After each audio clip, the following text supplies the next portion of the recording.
Kiteto tumekuwa na shida ya umeme. Sio kukatika, ni kukatika katika.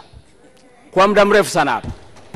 Inayounguzia wananchi vifaa vyao. Ilileta kero sana kubwa hapa. Hata niliwahi kumpigia Mheshimiwa Naibu Waziri na mkurugenzi wa REA kuelezea hili jambo. Najua kazi iliyokuwa inaendelea ilikuwa ni kufanya mifumo hii ya zamani irekebishwe. Tunaelewa kabisa.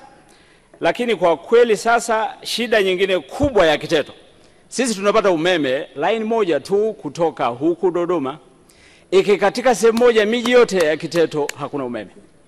Kwa hiyo Mheshimiwa Naibu Waziri Mkuu, tukizungumza na wataalamu, kama mtajenga switching station hapa kwa majirani zetu na mtambo wa kupoza unaotoka Kilindi na tukawa na line nyingi za Kiteto, mtatusaidia sana.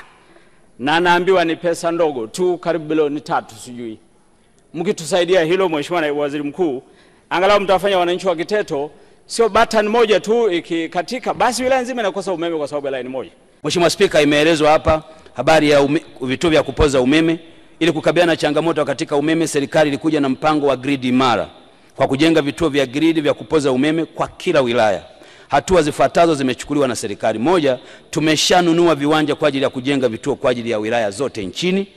2, tumeamua kujenga kwanza vituo 14 vya kuanzia, na Mheshimiwa mbunge wa Kiteto, Wakili Ole Kaita, Kiteto ni moja wapo watakaoanza kujenga katika awamu ya kwanza. Lakini utekelezaji utaendelea katika wilaya nyingine kadri tunavyoendelea. Lakini wilaya nyingi zitahakikishwa kuwa tunazijengea. Mheshimiwa Spika,